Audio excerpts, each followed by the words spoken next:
Em nome do Pai, do Filho e do Espírito Santo. Amém. São José, valei-nos.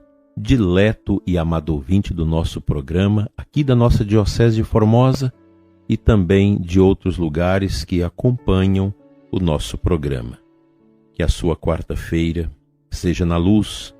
Você que passa por desafios, coragem, estamos juntos pela nossa fé, pela nossa oração, na certeza que Deus vai erguer o seu ânimo, vai te dar a vitória, vai te dar a coragem para testemunhar o amor dele, não obstante as grandes dificuldades da nossa vida. Dando sequência à nossa meditação sobre as virtudes perfeitas, hoje falaremos da esperança. A virtude da esperança é uma virtude sobrenatural e divina, uma virtude celeste. Não pode ser separada da fé e da caridade, porque as três virtudes são imagens da Santíssima Trindade, virtudes divinas que procedem inseparavelmente do mesmo Deus. A alma que tem a graça da fé também tem a esperança e a caridade. A esperança não é a que deseja e pede bens da terra, nem fama, riqueza ou honra. Aspira a bens maiores. Espera a posse do próprio Deus, não pelos méritos da alma, mas pelos meus copiosíssimos méritos, disse Jesus. A alma que possui essa esperança regozija-se nela, não pelo bem eterno prometido, por sua glória ou por seu bem-estar, embora justo e permitido, mas pela glória que, por seu intermédio, será dada a Deus. A virtude da esperança espiritual perfeita consiste em almejar constantemente a posse do amado, não para o próprio bem, mas para a glória de Deus, seguindo, para alcançá-la, o caminho da cruz. Eu, Jesus, sou a sua esperança e o seu caminho. Quem me segue não anda nas trevas. O caminho que eu represento é a cruz. Quem quer vir após mim, negue-se a si mesmo, tome a sua cruz e siga-me, pondo seus pés nas minhas pegadas ensanguentadas. A esperança que é Jesus é uma estrela que existe desde toda a eternidade. Revelou-se ao mundo, passou por ele iluminando-o, deixou nele seu evangelho puríssimo e nos espera a todos na eternidade. Essa esperança existe nos altares. Lá nos espera a toda hora, porque é a própria fidelidade e não nos pode abandonar.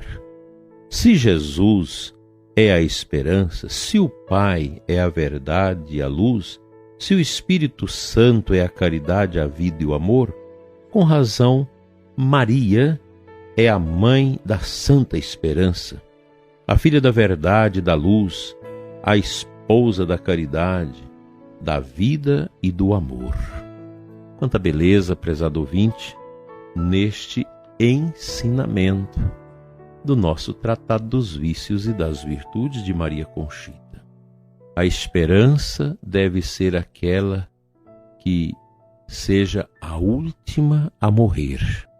É uma virtude inerente a quem crê em Jesus, a quem aceitou nosso Senhor Jesus Cristo como seu Senhor, como seu Salvador, como centro da criação, da história e da humanidade. A esperança alimenta o coração, alimenta a vida. Ela nos dá vitalidade. E o cristão não é um bobo, não é um atrasado, não é um atoleimado.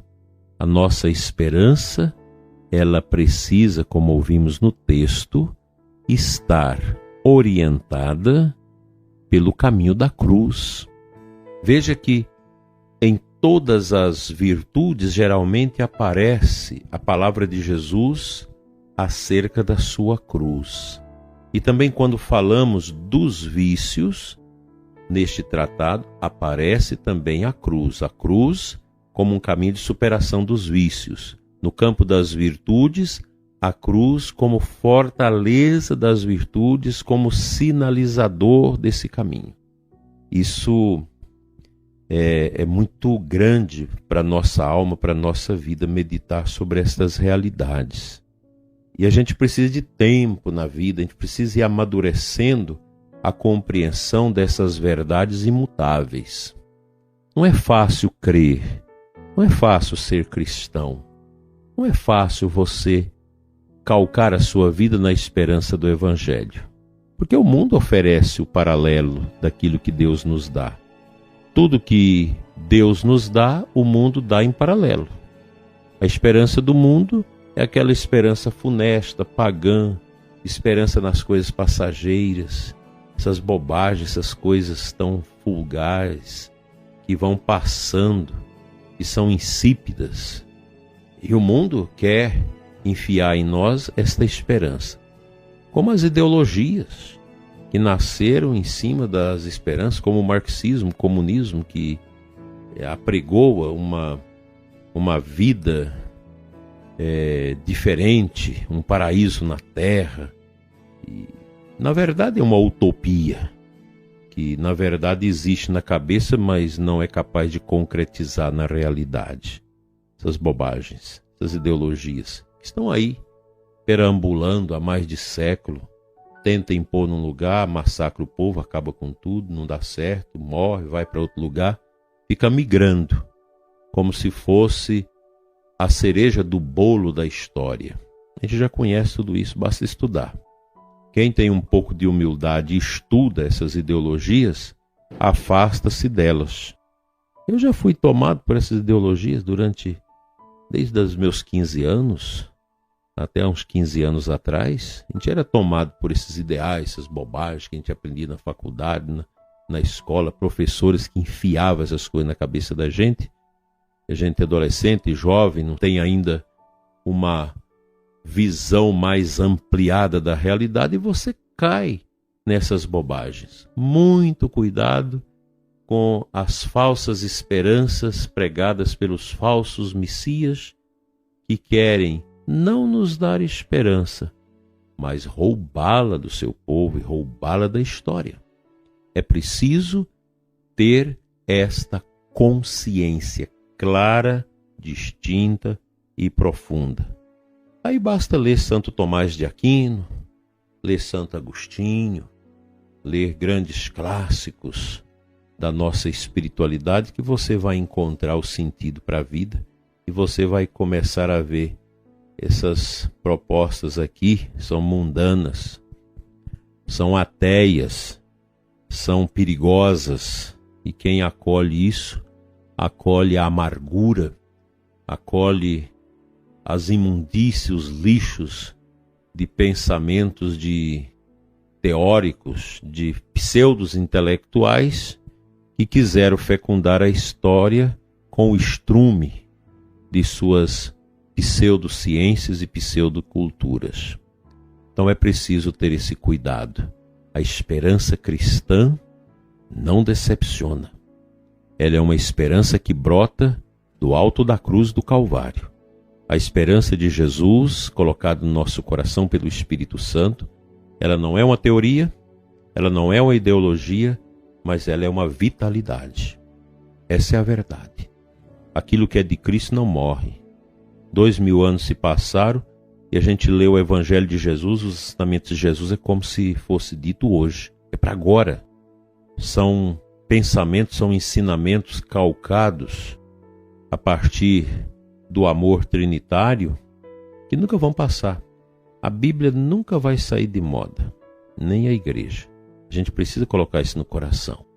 As coisas de Deus nunca morrem, elas são sempre antigas e sempre novas.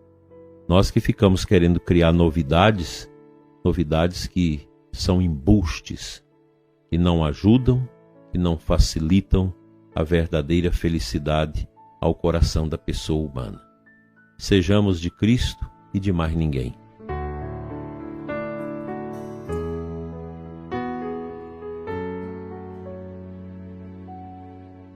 A aclamação ao Evangelho da Santa Missa de hoje, que geralmente os cantores quando canta o canto da aclamação, canta o aleluia e canta o versículo bíblico, que dá todo um sentido para o pregador fazer a sua homilia bonita. Hoje é 2 Tessalonicenses 2,14. Pelo Evangelho, o Pai nos chamou a fim de alcançarmos a glória de nosso Senhor Jesus Cristo. Veja aqui que beleza, isso aqui pode fazer perfeitamente um paralelo, uma transversalidade com o que nós já falamos acerca do que o tratado nos ofereceu hoje. A palavra de Deus, o Evangelho, nos dá a consciência clara que Deus nos chamou. Para quê? Para que nós possamos alcançar a glória de nosso Senhor Jesus Cristo. Ah, mas isso é uma coisa romântica, é algo etéreo. Não é, isso é muito claro e prático. A palavra de Deus, ela não é uma teoria, ela é uma realidade muito prática. Então, quando São Paulo, movido pelo Espírito Santo, nos dá essa direção, dizendo, olha, pelo Evangelho o Pai nos chamou. E é verdade. O Evangelho, que é a palavra de Jesus, que é a boa nova dele, que é ele mesmo falando para nós. Isso é do Pai.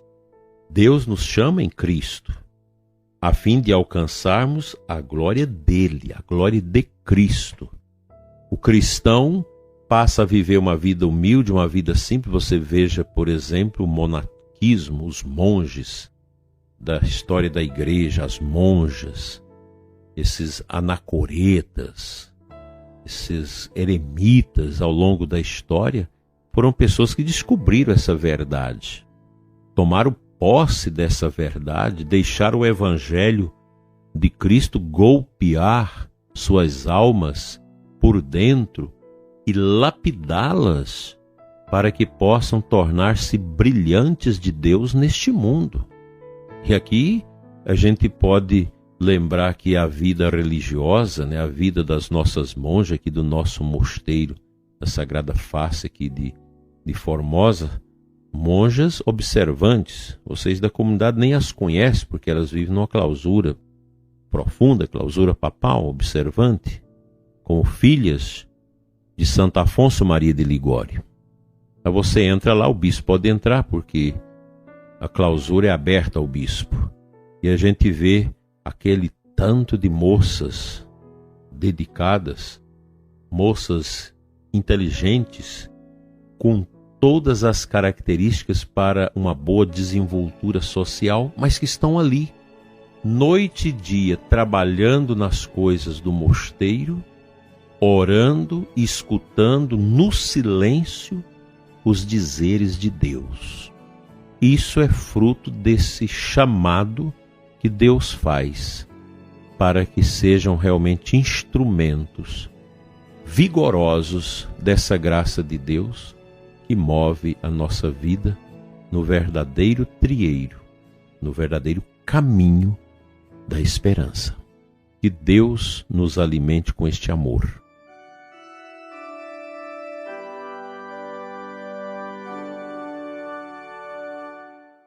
Pai de bondade, eu quero orar neste momento pelo ouvinte que está em desespero por ter perdido a lápide da esperança.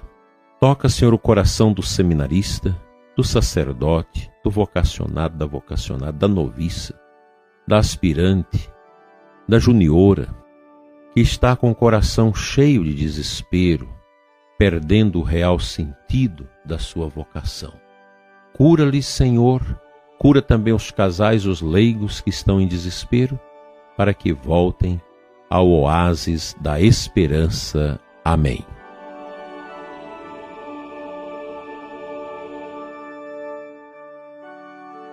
Pela intercessão de São José, Deus te abençoe e te guarde. Em nome do Pai, do Filho e do Espírito Santo, assim seja. Até amanhã, se Deus assim nos permitir.